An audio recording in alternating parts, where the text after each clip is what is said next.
ನಮಸ್ಕಾರ. ಭವಿಷ್ಯ ದರ್ಪಣದ ವಿಶೇಷ ನೇರ ಪ್ರಸಾರ ಕಾರ್ಯಕ್ರಮಕ್ಕೆ ಸ್ವಾಗತ. ನಾನು ಸುಷ್ಮಿತಾ ನಟರಾಜ್. ವೀಕ್ಷಕರೇ, ಪ್ರತಿ ಬಾರಿಯೂ ಸಹ ಭವಿಷ್ಯ ಅಂದರೆ ಏನು ಅನ್ನೋದು ಎಲ್ಲರ ಮನಸ್ಸಲ್ಲಿ ಕಾಡುವಂತಹ ಒಂದು ಪ್ರಶ್ನಾರ್ಥಕ ಚಿಹ್ನೆ ಅಂತಾನೆ ಹೇಳ್ಬೋದು. ಯಾಕೆ ಅಂತ ಅಂದರೆ ಭವಿಷ್ಯ ಅನ್ನೋದು ಎಲ್ಲರ ಜೀವನದಲ್ಲಿ ಬಹಳ ಮುಖ್ಯವಾಗಿರುವಂತಹ ಅಂಶ. ಅದೇ ರೀತಿಯಾಗಿ ಭವಿಷ್ಯದಲ್ಲಿ ಏನೆಲ್ಲ ಆಗ್ತಾ ಇದೆ, ಏನೆಲ್ಲ ಆಗುತ್ತೆ ಅನ್ನೋದನ್ನು ತಿಳ್ಕೊಳ್ಳೋದು ಎಲ್ಲರಿಗೂ ಸಹ ಬಹಳ ಕುತೂಹಲಕಾರಿಯಾದಂತಹ ವಿಚಾರ ಅಂತಾನೆ ಹೇಳ್ಬೋದು. ಅದೇ ರೀತಿಯಾಗಿ ಗ್ರಹಗತಿಗಳ ಬದಲಾವಣೆಯಿಂದ ಯಾವೆಲ್ಲ ರೀತಿಯಲ್ಲಿ ಬದಲಾವಣೆ ಉಂಟಾಗುತ್ತೆ, ರಾಶಿ ನಕ್ಷತ್ರಗಳಲ್ಲಿ ಯಾವೆಲ್ಲ ರೀತಿಯಲ್ಲಿ ಏರಿಳಿತಗಳು ಉಂಟಾಗುತ್ತೆ, ಇವೆಲ್ಲವನ್ನು ಸಹ ತಿಳಿಸ್ಕೊಡೋದಕ್ಕೆ ಎಂದಿನಂತೆ ನಮ್ಮ ಕಾರ್ಯಕ್ರಮದಲ್ಲಿ ವಾಸ್ತು ತಜ್ಞರು ಅದೇ ರೀತಿಯಾಗಿ ಖ್ಯಾತ ಜ್ಯೋತಿಷ್ಯಗಳಾದಂತಹ ಅರ್ಜುನ್ ರಾವ್ ಗುರುಜಿ ಅವರಿದ್ದಾರೆ. ಮೊದಲಿಗೆ ಅವ್ರನ್ನ ಕಾರ್ಯಕ್ರಮಕ್ಕೆ ಬರ್ಮಾಡ್ಕೊಳ್ಳೋಣ. ಗುರುಜಿ, ಕಾರ್ಯಕ್ರಮಕ್ಕೆ ಸ್ವಾಗತ. ನಮಸ್ಕಾರ. ನಮಸ್ತೆ ಅಮ್ಮ. ತಮಗೂ ತಮ್ಮ ಸಿಬ್ಬಂದಿಯ ಎಲ್ಲ ವರ್ಗದವರಿಗೂ ಹಾಗೂ ಇಡೀ ರಾಜ್ಯದ ಜನತೆಗೂ ಸ್ಪೀಡ್ ನ್ಯೂಸ್ ಕನ್ನಡ ವಾಹಿನಿ ಮುಖಾಂತರ ತಮ್ಮೆಲ್ಲರಿಗೂ ಆದರದ ಸುಸ್ವಾಗತವನ್ನು ಬಯಸ್ತೇನೆ. ಬಂಧುಗಳೇ, ಈ ದಿನ ಕಾರ್ಯಕ್ರಮ ನಾನು ನನ್ನ ಮಗಳು ಇಬ್ಬರೂ ಕೂಡ ಭವಿಷ್ಯದಲ್ಲಿ ಯಾವ ರೀತಿ ಇರಬೇಕು, ಮನೆಗಳಲ್ಲಿ ಯಾವ ರೀತಿ ಪೂಜಾ ಕ್ರಮಗಳನ್ನು ಕೈಗೊಳ್ಳಬೇಕು, ನಾವು ಯಾವ ರೀತಿ ಅನುಕರಣೆ ಮಾಡ್ತೀವಿ, ಅನುಸರಿಸ್ತೀವಿ, ಅದ್ರ ಮೇಲೆ ನಮ್ಮ ಜೀವನ ಅವಲಂಬಿತವಾಗಿರ್ತಕ್ಕಂಥದ್ದು. ಹಾಗಾಗಿ ಈ ದಿನ ಭವಿಷ್ಯ ದರ್ಪಣದಲ್ಲಿ ಶನಿವಾರ ಬಂದಿರೋದ್ರಿಂದ ಆ ಪರಮಾತ್ಮನ ಒಂದು ನಾಮಾಮೃತವನ್ನು ಪಠನೆ ಮಾಡುತ್ತಾ, ಹಾಗೆ ನನ್ನ ಹೃದಯ ಸಿಂಹಾಸನದಲ್ಲಿರ್ತಕ್ಕಂಥ ತಾಯಿ ಜಗದೀಶ್ವರಿ ರೇಣುಕಾ ಯಲ್ಲಮ್ಮ ಹಾಗೂ ಮಲೈ ಮಾದೇಶ್ವರನ ಪಾದಾರವಿಂದಗಳಿಗೆ ವಂದಿಸುತ್ತಾ, ಸೃಷ್ಟಿ ಸ್ಥಿತಿ ಲಯ ವಿನಾಶಿನಿ ಶಕ್ತಿಭೂತೆ ಸನಾತನಿ ಗುಣಾಶ್ರಯ ಗುಣಮಯೇ ಶ್ರೀ ರೇಣುಕಾ ನಮೋಸ್ತುತೆ. ಹಾಗೆ ಮಲೈ ಮಾದೇಶ್ವರನ ಪಾದಾರವಿಂದಗಳಿಗೆ ವಂದಿಸುತ್ತಾ, ಈ ದಿನ ಶನಿವಾರ ಆಗಿರೋದ್ರಿಂದ ಭಗವಂತನ ಕೃಪಾ ಕಟಾಕ್ಷ ಸದಾ ಈ ಪೃಥ್ವಿ ಮೇಲೆ ಇರಲಿ. ನೀಲಾಂಜನಂ ಸಮಭಾಷಂ ರವಿಪುತ್ರಂ ಯಮಾಗ್ರಜಂ ಛಾಯ ಮಾರ್ತಾಂಡ ಸಂಭೂತಂ ತನ್ನಮಾಮಿ ಶನೇಶ್ವರಂ. ಆ ನೀಲವರ್ಣವಾಗಿರ್ತಕ್ಕಂಥ ಪರಮೇಶ್ವರನ ಒಂದು ಕೃಪಾ ಕಟಾಕ್ಷ ಇಡೀ ಪೃಥ್ವಿ ಮೇಲೆ ಇರಲಿ. ಅವನೇ ಈ ಒಂದು ಇವಾಗ ನಾವು ಪರಾಭವ ಸಂವತ್ಸರದಲ್ಲಿ ನಡೆಸ್ತಕ್ಕಂಥವನ್ನೇ ಬೆಳೆಗಳು ಚೆನ್ನಾಗಾಗೋದಕ್ಕೋಸ್ಕರನೇ ಶನೇಶ್ವರನ ಇರ್ತಕ್ಕಂಥದ್ದು. ಅದರಲ್ಲಿ ಧರ್ಮವಾಗಿ ಯಾರು ನಡೀತಾರೆ ಅವ್ರ ಮೇಲೆ ಕರ್ಮ ಫಲಗಳನ್ನು ಕೊಡ್ತಕ್ಕಂಥವನ್ನೇ ಭಗವಂತ. ನಾವು ನೇಮ ನಿಷ್ಠೆಯಿಂದ ಇದ್ದು ಪಾಲನೆ ಮಾಡಿಕೊಂಡು ನಾನು ಅನ್ನೋ ಅಹಂಕಾರವನ್ನು ವರ್ಜಿಸಿ ಚೆನ್ನಾಗಿ ನಡ್ಕೊಂಡು ಹೋಗ್ತಕ್ಕಂಥದ್ದು, 4 ಜನಕ್ಕೆ ಒಳ್ಳೇದು ಮಾಡ್ತಕ್ಕಂಥದ್ದು ಮಾಡಿದ್ರೆ ಮಾತ್ರ ಖಂಡಿತವಾಗೂ ಮುಂದಿನ ಭವಿಷ್ಯದಲ್ಲಿ ಎಲ್ಲ ರೀತಿಯಲ್ಲೂ ಒಳ್ಳೆಯದಾಗ್ತಕ್ಕಂಥದ್ದು. ನಿಮ್ಮ ಹತ್ರ ಇರ್ತಕ್ಕಂಥದ್ದನ್ನು ಒಬ್ಬರಿಗೆ ದಾನವಾಗಿ ಕೊಡ್ತಕ್ಕಂಥದ್ದು ಮಾಡಿದಾಗ ಅದೆಲ್ಲೋ ನಮ್ಮನ್ನು ಕಾಪಾಡ್ತಕ್ಕಂಥದ್ದು ಆಗುತ್ತೆ. ಹಾಗಾಗಿ ಈ ಒಂದು ನಾವು ಕಾರ್ಯಕ್ರಮ ಏನಪ್ಪ ಮಾಡ್ತಾಯಿದ್ದೀವಿ ಅಂತಂದರೆ, ನಮಗೆ ಮುಂದಿನ ಭವಿಷ್ಯದಲ್ಲಿ ಮುಂದಿನ ದಿನ ಏನಾಗುತ್ತೆ ಅಂತ ಅಷ್ಟಮಂಗಲ ಪ್ರಶ್ನೆಯಲ್ಲಿ ಹಾಕಿ ನೋಡಿದಾಗ ಕೆಲವೊಂದು ಬದಲಾವಣೆಗಳಾಗ್ತಕ್ಕಂಥದ್ದು. ಅದನ್ನು ನಾನು ನಮ್ಮ ಮಗಳು ಇಬ್ಬರೂ ಕೂಡ 1 ಗಂಟೆಗಳ ಕಾಲ ಸುದೀರ್ಘವಾಗಿ ನಿಮ್ಮ ಜೊತೆ ನಾವಿರ್ತೀವಿ. ನೀವು ಕರೆಯನ್ನು ಮಾಡ್ತಕ್ಕಂಥದ್ದು, ನನ್ನ ಜೊತೆಲಿ ಮಾತಾಡ್ತಕ್ಕಂಥದ್ದು, ನಿಮಗೆ ತಿಳಿದೇ ಇರೋದನ್ನು ನಾವು ತಿಳಿಸ್ಕೊಡ್ತೀವಿ, ತಿಳಿದಿರೋದನ್ನ ನಿಮ್ಮ ಹತ್ರ ತಿಳಿದಿರೋದನ್ನ ನಾವು ತಿಳ್ಕೊಳ್ತೇವೆ. ಖಂಡಿತವಾಗೂ ಗುರು ಹಿರಿಯರು ಯಾರೇ ಆಗಿರಲಿ ಕರೆ ಮಾಡಿ ಖಂಡಿತವಾಗಿ ನಿಮ್ಮ ಜೊತೆಲಿ ನಾವು ಮಾತಾಡ್ತೀವಿ. ವೀಕ್ಷಕರೇ, ಸಾಕಷ್ಟು ರೀತಿಯ ಗೊಂದಲಗಳಾಗಿರ್ಬೋದು, ಸಾಕಷ್ಟು ರೀತಿಯ ಒಂದಷ್ಟು ಅಡೆತಡೆಗಳಾಗಿರ್ಬೋದು, ಎಲ್ಲ ರೀತಿಯ ಸಮಸ್ಯೆಗಳಾಗಿರ್ಬೋದು, ಸಾಕಷ್ಟು ಸಮಸ್ಯೆಗಳು ನಿಮ್ಮನ್ನು ಕಾಡ್ತಾ ಇರುತ್ತೆ. ಅಂತಹ ಸಮಸ್ಯೆಗಳಿಗೆ, ಅಂತಹ ಗೊಂದಲಗಳಿಗೆ ಪರಿಹಾರ ಪಡ್ಕೋಬೇಕು ಅಂತ ಅಂದರೆ ನಿಮ್ಮ ಸ್ಕ್ರೀನ್ ಮೇಲೆ ಡಿಸ್ಪ್ಲೇ ಆಗ್ತಿರುವಂತಹ ನಂಬರ್ಗೆ ಕರೆ ಮಾಡಿ ಎಲ್ಲ ರೀತಿಯ ಸಮಸ್ಯೆಗಳಿಗೆ ಗುರೂಜಿಯವರು ನಿಮಗೆ ಪರಿಹಾರವನ್ನು ಕೊಡ್ತಾ ಹೋಗ್ತಾರೆ. ತಪ್ಪದೆ ಕರೆ ಮಾಡಿ ನಿಮ್ಮೆಲ್ಲ ಸಮಸ್ಯೆಗಳಿಗೆ ಪರಿಹಾರ ಪಡ್ಕೊಳ್ಳಿ. ಗುರುಜಿ, ಈಗಾಗಲೇ ನಮ್ಮ ಕಾರ್ಯಕ್ರಮದಲ್ಲಿ ನಾನು ಪ್ರಾರಂಭದಲ್ಲಿ ಹೇಳ್ತಾ ಹೋಗ್ತಾ ಇದ್ದೆ, ಭವಿಷ್ಯ ಅನ್ನೋದು ಬಹಳ ಮುಖ್ಯವಾದಂತಹ ಒಂದು ಅಂಶ. ಎಲ್ಲರಿಗೂ ಸಹ ಭವಿಷ್ಯ ಅಂತ ಸ್ಟಾರ್ಟ್ ಆದಮೇಲೆ ಎಲ್ಲ ರೀತಿಯಲ್ಲೂ ಒಂದಷ್ಟು ಪ್ರಶ್ನೆಗಳು ಎಲ್ಲರನ್ನೂ ಕಾಡ್ತಾ ಇರುತ್ತೆ, ಏನಾಗುತ್ತೆ ಏನಾಗಲ್ಲ ಅನ್ನೋಂಥದ್ದನ್ನ. ಅದೇ ರೀತಿಯಾಗಿ ನಮ್ಮ ಕಾರ್ಯಕ್ರಮದ ಹೆಸರನ್ನು ನೋಡೋದಾದ್ರೂ ಸಹ ಭವಿಷ್ಯ ದರ್ಪಣ. ಈ ಭವಿಷ್ಯ ದರ್ಪಣ ಅಂದರೆ ಮುಖ್ಯವಾಗಿ ಏನು? ಈಗ ನೋಡಿ, ಭವಿಷ್ಯ ದರ್ಪಣ ಅಂದರೆ ಕನ್ನಡಿ. ನಾವು ಬೆಳಗ್ಗೆ ಎದ್ದ ತಕ್ಷಣ ಆ ಕನ್ನಡಿಲಿ, ಆ ದರ್ಪಣದಲ್ಲಿ ನೀವು ಯಾವ ರೀತಿ ಇರ್ತೀರ ಅನ್ನೋದನ್ನು ನಮಗೆ ತೋರಿಸ್ಕೊಡ್ತಕ್ಕಂಥದ್ದು ದರ್ಪಣ. ಆದರೆ ಭವಿಷ್ಯ ಬಂದು ನೀನು ಯಾವ ರೀತಿ ನಡ್ಕೊಳ್ತೀಯ ಅದ್ರ ಮೇಲೆ ನಿನ್ನ ಜೀವನ ಅವಲಂಬಿತವಾಗಿರ್ತಕ್ಕಂಥದ್ದು ಅನ್ನೋದಕ್ಕೋಸ್ಕರನೇ ಭವಿಷ್ಯ ಅಂತಕ್ಕಂಥದ್ದು. ಮುಂದಿನ ದಿನಮಾನಗಳಲ್ಲಿ ಮುಂದೆ ಏನು ನಡೀತದೆ ಕಾಲಮಾನದಲ್ಲಿ, ವರ್ತಮಾನ ಕಾಲದಲ್ಲಿ, ಭವಿಷ್ಯತ್ತು ವರ್ತಮಾನ ಕಾಲದಲ್ಲಿ ಏನೇನು ನಡೆಯುತ್ತೆ ಅದನ್ನು ಭವಿಷ್ಯ ತಿಳಿಸ್ಕೊಡ್ತಕ್ಕಂಥದ್ದು. ಯಾಕಂದರೆ ಈ ಒಂದು ಭವಿಷ್ಯ ದರ್ಪಣ ಕಾರ್ಯಕ್ರಮ ಅಂದರೆ, ದರ್ಪಣ ಅಂದರೆ ಕನ್ನಡಿ. ನೀವು ಮಾಡ್ತಕ್ಕಂಥ ಯಾವುದೇ ಒಂದು ಕಾರ್ಯಕ್ರಮ ಇರಲಿ, ಏನೇ ಒಂದು ಕರ್ಮಫಲಗಳಿರಲಿ, ಏನೇ ಒಂದು ದಾನ ಧರ್ಮಗಳಿರಲಿ, ಅದು ನಿನಗೆ ಫಲವನ್ನು ಕೊಡ್ತಕ್ಕಂಥದ್ದು, ನಿನ್ನ ಕಣ್ಣು ಮುಂದೆ ಕಾಣಿಸ್ತಕ್ಕಂಥದ್ದು. ಅದಕ್ಕೆ ಭವಿಷ್ಯ ದರ್ಪಣ ಅಂತಕ್ಕಂಥದ್ದು. ಓಕೆ, ಅಂದರೆ ಇವಾಗ ನಾವು ಸಾಕಷ್ಟು ಬಾರಿ ನೋಡ್ತಾ ಇರ್ತೀವಿ, ಸಾಕಷ್ಟು ಜನ ಹೇಳೋದು ಏನು ಅಂತ ಅಂದರೆ, ನಿಮ್ಮ ಭವಿಷ್ಯವನ್ನು ತಿಳ್ಕೋಬಾರ್ದು, ಭವಿಷ್ಯವನ್ನು ತಿಳ್ಕೊಳ್ದೆ ಜೀವನ ಹೇಗೆ ಸಾಗುತ್ತೆ, ದೇವ್ರು ಏನು ಕೊಡ್ತಾನೆ ಅದನ್ನ ಮುಂದುವರ್ಸ್ಕೊಂಡು ಹೋಗಬೇಕು ಅಂತ ಹೇಳ್ತಾರೆ. ಇದೆಷ್ಟು ಮಟ್ಟಿಗೆ ಸರಿ? ಭವಿಷ್ಯನ ತಿಳ್ಕೊಳ್ಳೋದು ಒಳ್ಳೇದಾ ಕೆಟ್ಟದಾ? ಇಲ್ಲ, ಖಂಡಿತವಾಗೂ ಒಳ್ಳೆ ಉತ್ತಮವಾಗಿರ್ತಕ್ಕಂಥ ಪ್ರಶ್ನೆ ಕೇಳಿದೆ ಮನೆ. ಭವಿಷ್ಯವನ್ನು ತಿಳ್ಕೊಳ್ಳೋದ್ರಿಂದ ತಪ್ಪೇನಿಲ್ಲ.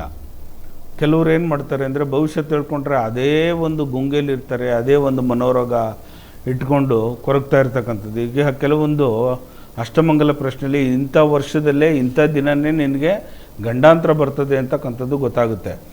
ಕೆಲವ್ರಿಗೆ ಒಂದು 40 ವರ್ಷದಲ್ಲಿ ನಿಮಗೆ ಅಲ್ಪಾಯುಷು ಅಂತ ಬರ್ತಕ್ಕಂಥದ್ದು ಆಗುತ್ತೆ. ಅದನ್ನು ನಾವು ತಿಳಿಸಿ ಹೇಳಿದಾಗ ಅವ್ರೇನು ಮಾಡ್ತಾರೆ ಅಂದರೆ, ಇಡೀ ಜೀವಮಾನ ಎಲ್ಲ ಕೊರಗ್ತಾನೆ ಇರ್ತಾರೆ. ಆ 40 ವರ್ಷದ ಗಂಟ ಬರೋ ಗಂಟನೂ ಕೂಡ ಕೊರಗ್ತಾನೆ ಇರ್ತಾರೆ. ಇವಾಗ ನಾಳೆ ಸಾಯವನು ಇವತ್ತೇ ಸೊತ್ತೋಗ್ಬಿಡ್ತಾನೆ ನಿನಗೆ ಚೆನ್ನಾಗಿಲ್ಲ ಅಂತ ಅಂದರೆ, ಆ ಥರ ಮನೋರೋಗ ಇಟ್ಕೊಂಡಿರ್ತಕ್ಕಂಥವ್ರಿಗೆ ಹೇಳೋದು ಬೇಡ ಅಂತ ಹೇಳ್ತದೆ. ಕೆಲವರು ಅದ್ರ ಬಗ್ಗೆ ತಲೆನೇ ಕೆಡಿಸ್ಕೊಳ್ಳೋಕೆ ಹೋಗಲ್ಲ. ಭವಿಷ್ಯದ ಕೇಳೋದಕ್ಕೆ, ಮುಂದೆ ಜಾತಕವನ್ನು ಕೇಳೋದಕ್ಕೆ, ಕುಂಡಲಿಯನ್ನು ಬರೆಸೋದಕ್ಕೆ ಕೆಲವರು ಹೋಗೋದೇ ಇಲ್ಲ. ಯಾಕಂದರೆ ಆಗಿದ್ದಾಗಲೇ ಭಗವಂತನ ದಯೆ ಇದ್ದೇ ಇರುತ್ತೆ ಅಂಥೇಳಿ. ಕೆಲವು ತಂದೆ ತಾಯಿಗಳಿಗೆ ಏನಾಗುತ್ತೆ ಅಂದರೆ, ಮಕ್ಕಳ ಮೇಲೆ ಭವಿಷ್ಯವನ್ನು ಕಾಡ್ತಾ ಇರ್ತದೆ.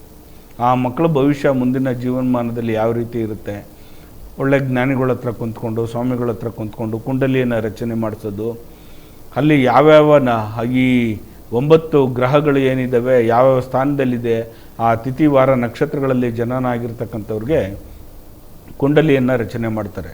ಆ ಕುಂಡಲಿಯಲ್ಲಿ ಗೊತ್ತಾಗುತ್ತೆ ಯಾವ ವರ್ಷದಲ್ಲಿ ಏನೇನಾಗುತ್ತೆ, ಅವ್ನಿಗೆ ಯಾವ್ಯಾವ ರೀತಿ ಫಲಗಳು ಸಿಗ್ತಕ್ಕಂಥದ್ದು, ಅಪಘಾತ ಆಗ್ತಕ್ಕಂಥದ್ದು, ಹೃದಯಾಘಾತ ಆಗ್ತಕ್ಕಂಥದ್ದು, ಇಲ್ಲ ಜೀವಮಾನ ಅವನು ಮರಣವಂತನ, ಇದನ್ನೆಲ್ಲನೂ ಕೂಡ ಆ ಭವಿಷ್ಯ ದರ್ಪಣದಲ್ಲಿ ಗೊತ್ತಾಗುತ್ತೆ. ಆ ಒಂದು ಜಾತಕದಲ್ಲೇ ಗೊತ್ತಾಗ್ಬಿಡುತ್ತೆ ನಮಗೆ ಭವಿಷ್ಯದಲ್ಲಿ.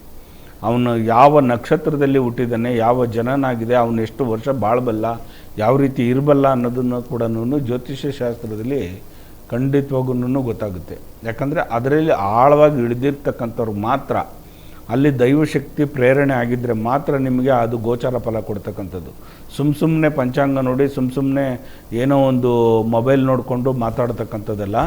ಅದ್ರ ಬಗ್ಗೆ ಡೀಪಾಗಿ ಇಳಿದಿರ್ತಕ್ಕಂಥದ್ದು, ಧ್ಯಾನ ಮಾಡ್ತಕ್ಕಂಥದ್ದು, ಅಮಾವಾಸ್ಯೆ ಪೌರ್ಣಮಿ ಗ್ರಹಣ ಕಾಲದಲ್ಲಿ ದೈವಶಕ್ತಿಯನ್ನು ಆಹ್ವಾನ ಮಾಡ್ತಕ್ಕಂಥದ್ದು, ಹವಿಸ್ಸನ್ನು ಕೊಡ್ತಕ್ಕಂಥದ್ದು, ದೇವತೆಗಳನ್ನು ಒಂದು ಮನಸ್ಸಿನಲ್ಲಿ ಸ್ಥಾಪನೆ ಮಾಡ್ಕೊಳ್ತಕ್ಕಂಥದ್ದು, ಶಕ್ತಿ ದೇವತೆಗಳನ್ನ ಆಹ್ವಾನ ಮಾಡ್ತಕ್ಕಂಥದ್ದು, ಇದೆಲ್ಲ ಮಾಡಿಕೊಂಡಾಗ ಒಬ್ಬ ವ್ಯಕ್ತಿಯನ್ನು ನೋಡಿದಾಗ ಇವನು ಇಷ್ಟೇ ದಿನ ಇರಬಲ್ಲ, ಇದೇ ರೀತಿ ಆಗುತ್ತೆ, ಮುಂದೆ ಇವನು ಜೀವಮಾನದಲ್ಲಿ ಈ ರೀತಿ ಇರ್ತಾನೆ ಅಂತಕ್ಕಂಥದ್ದು ಹೇಳೋದ್ರ ಶಕ್ತಿ ಕೆಲವರಿಗೆ ಮಾತ್ರ ಇರುತ್ತೆ. ಎಲ್ಲರಿಗೂ ಆಗೋಕ್ಕಲ್ಲ, ಎಲ್ಲರೂ ಗುರುಗಳಾಗೋಕ್ಕಾಗಲ್ಲ, ಎಲ್ಲರೂ ಸ್ವಾಮೀಜಿಗಳಾಗೋಕ್ಕಲ್ಲ. ಆ ಸ್ವಾಮೀಜಿ ಅನ್ನೋಕ್ಕಂಥ ಅರ್ಥಕ್ಕೆ ಅವ್ರಿಗೆ ಆದಂಥ ಒಂದು ಸ್ಥಾನಮಾನವಿದೆ, ಅವ್ರಿಗೆ ಆದಂಥ ಒಂದು ಯೋಗ್ಯತೆ ಇದೆ.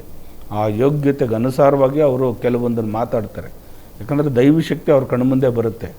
ಇಂಥವ್ರು ಹಿಂಗಿದೆ, ಈ ಥರ ಆಗುತ್ತೆ, ಮುಂದೆ ಈ ಥರ ಭವಿಷ್ಯ ಇದೆ. ರಾಜಕೀಯದ ಭವಿಷ್ಯದ್ದೇ ತಗೊಳ್ಳಿ, ಇಲ್ಲ ನಮ್ಮ ಸಾಂಸಾರಿಕ ಜೀವನದ ಭವಿಷ್ಯನೇ ಆಗಿರಲಿ, ಒಬ್ಬ ವ್ಯಕ್ತಿಗತವಾಗಿ ನೋಡಿದಾಗ ನೀನು ಹಿಂಗೆ ಇರ್ತೀಯ ಅಂತಕ್ಕಂಥದ್ದು ಹೇಳ್ತಕ್ಕಂಥದ್ದು ಆ ಶಕ್ತಿ ಭಗವಂತ ಅವರು ಕೊಟ್ಟಿರ್ತಾನೆ. ಯಾಕಂದರೆ ಅವರು ದಯ ಪಾಲಿಸ್ಕೊಂಡಿರ್ತಾರೆ. ಗ್ರಹಣ ಕಾಲದಲ್ಲಿ, ಅಮಾವಾಸ್ಯೆ ಪೌರ್ಣಮಿದಲ್ಲಿ, ಪುಷ್ಯ ನಕ್ಷತ್ರದಲ್ಲಿ, ಸೂರ್ಯಗ್ರಹಣ ಚಂದ್ರಗ್ರಹಣ ಸಮಯದಲ್ಲಿ, ಅಮಾವಾಸ್ಯೆ ಮತ್ತು ಪೌರ್ಣಮಿಗಳಲ್ಲಿ, ಕೃಷ್ಣ ಪಕ್ಷ ಮತ್ತು ಶುಕ್ಲ ಪಕ್ಷಗಳಲ್ಲಿ ಧ್ಯಾನಕ್ಕೆ ಕುಂತ್ಕೊಳ್ತಕ್ಕಂಥದ್ದು, ಪೂರ್ವ ದಿಕ್ಕಿಗಾಗಲಿ ಉತ್ತರ ದಿಕ್ಕಿಗಾಗಲಿ ಕುಂತ್ಕೊಂಡು ಧ್ಯಾನ ಮಾಡ್ತಕ್ಕಂಥದ್ದು, ಕೆಳಗಡೆ ದರ್ಬೆಯನ್ನು ಹಾಸಿ ಕಂಬಳಿಗಳನ್ನು ಹಾಕ್ಕೊಂಡು ಧ್ಯಾನ ಮಾಡ್ತಕ್ಕಂಥದ್ದು, ಈ ನಮ್ಮ ಏನು ಅಂಗಗಳಲ್ಲಿ ಶಕ್ತಿಗಳಿದ್ದಾವೆ, ಆ ಆಜ್ಞಾಚಕ್ರದಿಂದ ಮೇರುಚಕ್ರದವರೆಗೂ ಕೂಡ ನಮಗಿರ್ತಕ್ಕಂಥ ಆ ಚಕ್ರಗಳನ್ನೆಲ್ಲ ಆಕ್ಟಿವೇಟ್ ಮಾಡ್ಕೊಳ್ತಕ್ಕಂಥದ್ದು ಆದಾಗಲೇ ಆ ಗ್ರಹದ ಒಂದು ನಮಗೆ ಚಲನವಲನಗಳು ಗೊತ್ತಾಗ್ತಕ್ಕಂಥದ್ದು. ಕೆಲವರು ಸುಮ್ಮನೆ ಹೇಳೋದಲ್ಲ, ಅದಕ್ಕೆ ಜ್ಯೋತಿಷ್ಯ ಅಂತಕ್ಕಂಥದ್ದಲ್ಲ. ಕೆಲವ್ರು ಏನು ಮಾಡ್ತಾರೆ, ರಸ್ತೆಗಳಲ್ಲಿ ಕಾರ್ಗಳಲ್ಲಿ ಹೋಗ್ಬೇಕಾದ್ರೆ ಅಲ್ಲೆಲ್ಲ ಮಾತಾಡ್ತಕ್ಕಂಥದ್ದು, ಜ್ಯೋತಿಷ್ಯ ರೋಡ್ಗಳು ಕೂತ್ಕೊಂಡು ಜ್ಯೋತಿಷ್ಯ ಹೇಳ್ತಕ್ಕಂಥದ್ದು, ಇದೆಲ್ಲ ಸುಳ್ಳು. ಅದೆಲ್ಲ ಅವರವರು ಹೊಟ್ಟೆಪಾಡಿಗೋಸ್ಕರ, ಗೊತ್ತಾಯ್ತಾ? ಕೆಲವೊಂದು ಗುರುಗಳಿರ್ತಾರೆ, ಅದಕ್ಕೆ ಆದಂಥ ಒಂದು ಸ್ಥಾನ ಇದೆ, ಅದಕ್ಕೆ ಆದಂಥ ಒಂದು ಪೀಠ ಇದೆ. ಆ ಪೀಠದಲ್ಲಿ ಕೂತ್ಕೊಂಡು ಜ್ಯೋತಿಷ್ಯವನ್ನು ನುಡಿತಕ್ಕಂಥದ್ದು ಮಾಡಿದಾಗಲೇ ಅದು ಕಾಲಜ್ಞಾನ ಗೊತ್ತಾಗ್ತಕ್ಕಂಥದ್ದು. ಆ ಮುಂದಿನ ಜೀವಮಾನದಲ್ಲಿ ಯಾವ ರೀತಿ ನಡೀತಕ್ಕಂಥದ್ದು ಅವ್ರಿಗೆ ಗೊತ್ತಾಗ್ತದೆ. ಅದಕ್ಕೆ ನಾವು ಹೇಳೋದೇನಂತಂದರೆ, ಕೆಲವ್ರಿಗೆ ನಾನು ಸ್ವಾಮೀಜಿಗಳಲ್ಲಿ ಕೆಲವ್ರಿಗೆ ಜ್ಯೋತಿಷ್ಯರಿಗೆ ಹೇಳೋದು, ನೀವು ವ್ಯಕ್ತಿಗತವಾಗಿ ನೋಡಿ ಕ್ಲೀನಾಗಿ ಅವ್ರಿಗೆ ಪರಿಶೀಲನೆ ಮಾಡಿ ನಿಮ್ಮ ಹತ್ರ ಬಂದಾಗ ಈ ರೀತಿ ಇದೆ ಅಂತ ಹೇಳ್ತಕ್ಕಂಥದ್ದು ಸೂಕ್ತ ಅಂತಕ್ಕಂಥದ್ದು ನಾನು ಈ ಸಂದರ್ಭದಲ್ಲಿ ಹೇಳಕ್ಕೆ ಇಷ್ಟಪಡ್ತೀನಿ. ವೀಕ್ಷಕರೇ, ಸಾಕಷ್ಟು ರೀತಿಯ ಗೊಂದಲಗಳಾಗಿರ್ಬೋದು, ಸಾಕಷ್ಟು ರೀತಿಯ ಸಮಸ್ಯೆಗಳಾಗಿರ್ಬೋದು, ಒಂದಷ್ಟು ಕಲಹಗಳುಂಟಾಗ್ತಾ ಇರುವಂಥದ್ದಾಗಿರ್ಬೋದು, ಎಲ್ಲ ರೀತಿಯ ಸಮಸ್ಯೆಗಳಿಗೆ, ಎಲ್ಲ ರೀತಿಯ ತೊಂದರೆಗಳಿಗೆ ನಿಮ್ಮ ಸ್ಕ್ರೀನ್ ಮೇಲೆ ಡಿಸ್ಪ್ಲೇ ಆಗ್ತಿರುವಂತಹ ನಂಬರ್ಗೆ ಕರೆ ಮಾಡಿದ್ರೆ ಗುರೂಜಿಯವರು ಉತ್ತರವನ್ನು ಕೊಡ್ತಾ ಹೋಗ್ತಾರೆ, ಸಾಕಷ್ಟು ರೀತಿಯಲ್ಲಿ ಪರಿಹಾರವನ್ನು ಕೊಡ್ತಾ ಹೋಗ್ತಾರೆ. ಎಲ್ಲ ರೀತಿಯಲ್ಲೂ ಸಹ ಯಾವುದೇ ಸಮಸ್ಯೆ ಇದ್ರೂ ಸಹ ನೀವು ಖಂಡಿತವಾಗೂ ಕರೆ ಮಾಡ್ಬೋದು. ಗುರೂಜಿಯವರು ನಿಮ್ಮೆಲ್ಲ ಸಮಸ್ಯೆಗಳಿಗೆ ಪರಿಹಾರವನ್ನು ಕೊಡ್ತಾ ಹೋಗ್ತಾರೆ. ತಪ್ಪದೇ ಕರೆ ಮಾಡಿ ನಿಮ್ಮೆಲ್ಲ ಸಮಸ್ಯೆಗಳಿಗೆ ಪರಿಹಾರ ಪಡ್ಕೊಳ್ಳಿ. ಗುರೂಜಿ, ನಾವು ಈಗಾಗಲೇ ಮಾತಾಡ್ತಾ ಇದ್ವಿ ಭವಿಷ್ಯ ಅನ್ನುವಂಥದ್ದು. ಅದೇ ರೀತಿಯಾಗಿ ನಮ್ಮ ವರ್ತಮಾನ ಆಗಿರ್ಬೋದು, ಭೂತಕಾಲ ಆಗಿರ್ಬೋದು, ಅದರಲ್ಲಿ ಮುಖ್ಯವಾಗಿ ಪಾಪ, ಕರ್ಮ ಇವೆಲ್ಲವೂ ಸಹ ನಮ್ಮ ಇಂದಿನ ಜನ್ಮದಿಂದ ಒತ್ಕೊಂಡು ಬಂದಿರುವಂತಹ ಒಂದಷ್ಟು ಕ್ರಿಯೆಗಳಾಗಿರುತ್ತೆ. ಇವೆಲ್ಲವೂ ಸಹ ವರ್ತಮಾನದಲ್ಲಿ ಜೀವನ ಮಾಡ್ತಾ ಇರುವಂತಹ ವ್ಯಕ್ತಿಗೆ ಕಾಡುತ್ತಾ? ಮುಖ್ಯವಾಗಿ ಈ ಕರ್ಮ ಅಂದರೆ ಏನು? ಖಂಡಿತಮ್ಮ, ಕರ್ಮಫಲ ಅಂತಕ್ಕಂಥದ್ದು ನೀನು ಮಾಡ್ತಕ್ಕಂಥ ಕಾಯಕದಲ್ಲಿ ನಿನಗೆ ಕರ್ಮ ಅಡಗಿರ್ತಕ್ಕಂಥದ್ದು. ಕರ್ಮ ಅಂದರೆ ಬರೀ ನೀನು ಪಾಪಕರ್ಮಗಳೇ ಮಾಡ್ತಿರ್ತೀಯ ಅಂತಲ್ಲ, ಪುಣ್ಯ ಕಾರ್ಯಗಳಿಗೂ ಕರ್ಮ ಅಂತ ಹೇಳ್ತಾರೆ.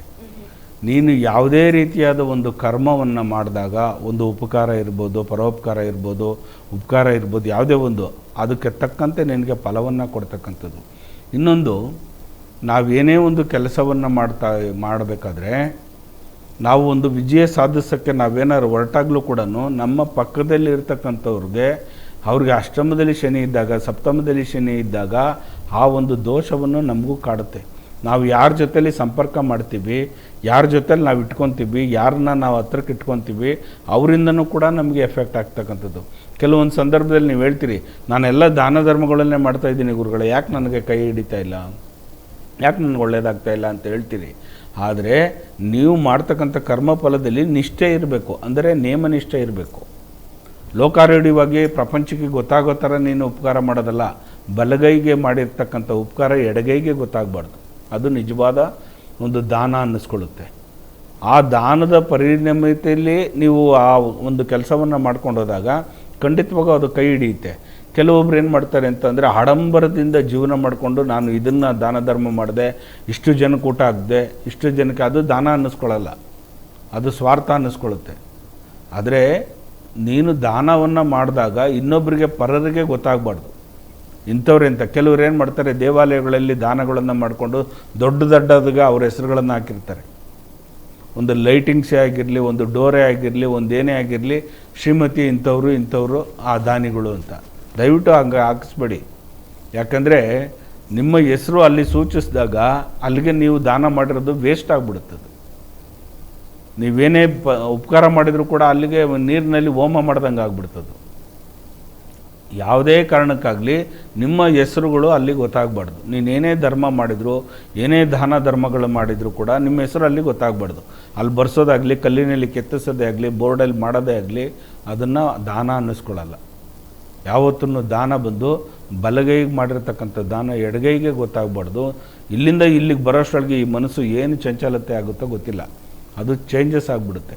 ಹಾಗಾಗಿ ದಾನ ಅನ್ನಿಸ್ಕೊಳ್ಳಲ್ಲ. ಅದು ದಾನ ಬಂದು ನಿರಾಕಾರವಾಗಿರಬೇಕು, ಬ್ರಹ್ಮಾಸ್ಮಿ ಆಗಿರಬೇಕು, ಯಾರ ಕಣ್ಣಿಗೂ ಗೋಚರ ಆಗಬಾರ್ದು. ಅಂಥ ಒಂದು ದಾನದಲ್ಲಿ ಮಾಡಿದಾಗಲೇ ಭವಿಷ್ಯದಲ್ಲಿ ನಿನಗೆ ಒಳ್ಳೆಯದಾಗ್ತಕ್ಕಂಥದ್ದು. ಇನ್ನೂ ಒಂದೇನಂತಂದರೆ, ನಿಮ್ಮ ಗ್ರಹಚಾರಗಳು ನಿಮ್ಮ ಒಳ್ಳೆಯವರ ಜೊತೆಯಲ್ಲಿ ಸಂಘ ಮಾಡಿದಾಗ, ಈಗ ಕೆಲವರು ಉದಾಹರಣೆಗೆ ಹೇಳ್ತಾರೆ, ಆಡು ಭಾಷೆ ಒಳಗಡೆ ಕುಡುಕರು ಜೊತೆಲೇ ಇರ್ತಾರೆ, ಸ್ವಾಮೀಜಿಗಳ ಜೊತೆಲೇ ಇರ್ತಾರೆ, ಕಳ್ಳರ ಜೊತೆಲೇ ಇರ್ತಾರೆ. ಈ ರೀತಿ ಕೆಲವೊಂದು ವಾಟಿಕೆಗಳನ್ನು ಮಾಡ್ತಕ್ಕಂಥವ್ರು ಅವ್ರ ಜೊತೆಲೇ ಇರ್ತಾರೆ, ಒಳ್ಳೆಯವ್ರ ಜೊತೆ ಸೇರಲ್ಲ.